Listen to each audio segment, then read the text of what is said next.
ආයිබෝවන් ලෝවිත්ලෝ අපේ YouTube channel එකට ඔයාලව ආදරයෙන් පිළිගන්නවා. ඉතින් ගොඩක් දෙනෙක් රජ ඉඩම් සම්බන්ධයෙන් බොහෝ ගැටලු යොමු කරලා තියෙනවා. ඉතින් රජ ඉඩම් සම්බන්ධයෙන් මම ඒවට පිළිතුරු කමෙන්ට් මගින් ලබා දීලා තියෙනවා. ඉතින් මෑතකදී මට රජ ඉඩම් සම්බන්ධයෙන් ගැටලුවක් යොමු කරලා තිබුණා සරත් නන්දසිරි කියන මහත්මයා. ඉතින් සරත් නන්දසිරි කියන මහත්මයා විසින් යොමු කරන ලද ගැටලුව තමයි රජ ඉඩම් කියලා කියන්නේ කොහොමද?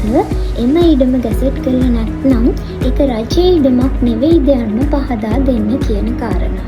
ඉතින් මෙතුමා විසින් යොමු කරන ලද ගැටලුවට අපි පිළිතුරක් විදියට මුලින්ම අපි සාකච්ඡා කරමු රජ ඉඩමක් කියලා කියන්නේ මොකක්ද කියලා.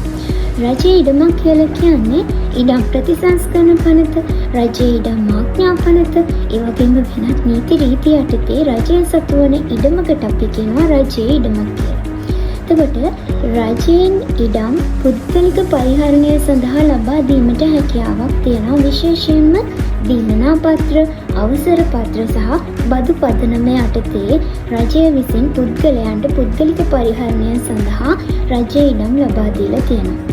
ඒ වගේම තමයි රජ ඉඩමක් ගැසට් කරලත් නැත්නම් ඒක රජ ඉඩමක් නෙවෙයි කියලා, එහෙම නැත්නම් රජයට අයිතියක් නැහැ කියලා කියන එක තීරණය කරන මූලිකම සාධකයක් වෙන්නේ නැහැ. මොකද රජයේ ඉඩමක් අපි ගැසට් කරලා නැතත් අපි සමහර ඉඩම් රජ ඉඩම් කියලා හඳුන්වලා දීලා තියෙනවා. විශේෂයෙන්ම බොහෝ කාලයක් තිස්සේ අතහැර දාලා තියෙන ඉඩමක් ඒක මූල ධර්මයක් විදිහට අපි පිළිගන්නවා. ඒක කාලාන්තරයක් තිස්සේ අතහැර දාපු ඉඩම් ගැසට් කරලා තිබුණත් නැතත් ඒක රජයේ ඉඩමක් විදිහට තමයි අපි හඳුන්වලා දෙන්නේ. ඒ වගේම පෞද්ගලික අයිතියක් නැත්තම්, විශේෂයෙන්ම ඉඩම් ඔප්පු හිමිකමක් එහෙම නැමැති පෞද්ගලික අයිතියක් තියනවා කියලා කිසිසේත්ම ලියාපදිංචි කරලා නැති ඉඩමක් තියෙනවා නම් ඒ ඉඩමත් අපි ගැසට් කරලා තිබ්බත් නැතත් ඒක රජයේ ඉඩමක් කියලා තමයි අපි හඳුන්වන්නේ. ගැසට් කිරීම කියලා කියන්නේ රජයේ ඉඩම් ආරක්ෂා කිරීම සහ හඳුනා ගැනීමට තියෙන පරිපාලන කළමනාකරන ක්‍රියාවලියේ පියවරක් විතරයි. ඉතින් රජයේ ඉඩමක් අපි ගැසට් කරලා තිබුණත් එකයි නැතත් එකයි. එතකොට රජයේ ඉඩම් ගැසට් කරලා නැහැ කියලා අපිට මේක රජයේ ඉඩමක් නොවේයි කියලා බැහැර කිරීමේ හැකියාවක් නැහැ. ඒ වගේම තමයි රජයේ ඉඩම් බෙදා දිය හැකි ඉඩම් සහ බෙදා දිය නොහැකි ඉඩම් වශයෙන් හඳුන්වලා දෙන්න පුළුවන් අපිට. මොනවද එතකොට මේ රජයෙන් බෙදා දිය නොහැකි ඉඩම් කියලා කියන්නේ? රජයෙන් බෙදා දිය නොහැකි ඉඩමක් කියලා කියන්නේ වන රක්ෂිත, කැලෑ රක්ෂිත, කැලෑ ඉඩම්, ඒ වගේම වනජීවී කලාප, අභය භූමි, ඒ වගේම තමයි පූජා භූමි. මේවා කිසිසේත්ම බෙදා දිය නොහැකි ඉඩම්.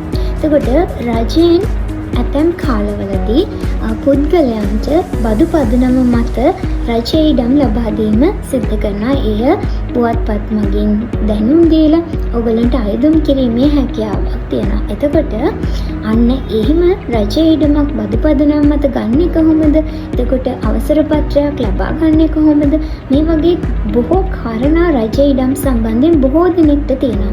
ඉතින් ඒ සම්බන්ධයෙන් ගැටලු මම ඉදිරියේදී සාකච්ඡා කරන්න බලාපොරොත්තු වෙනවා. ඉතින් අද මම මේ වීඩියෝ එකෙන් ප්‍රධාන වශයෙන් ඉලක්ක කරේ සරත් නන්දසිරි මහත්මයා විසින් යොමු කරන ලද ගැටලුවට පිළිතුරු. ඉතින් මම හිතනවා එතුමාගේ ගැටලුවට පිළිතුර මෙම වීඩියෝ එක නැරඹීමෙන් එතුමාට ලබා ගන්න හැකියාවක් තියෙනවා. ඉතින් අනිත් අයටත් එතුමාට වගේම රජ ඉඩම් ගැන දැනගන්න කැමති ඔයාලටත් දිගටම ලෝවිත් නිලෝ YouTube නාලිකාව subscribe කරලා තියාගන්න. ඒ වගේම like කරලා share කරලා comment කරන්නත් අමතක කරන්න එපා. ඉතින් මම නීතිඥ නිලුෂා කොස්ගල්ලන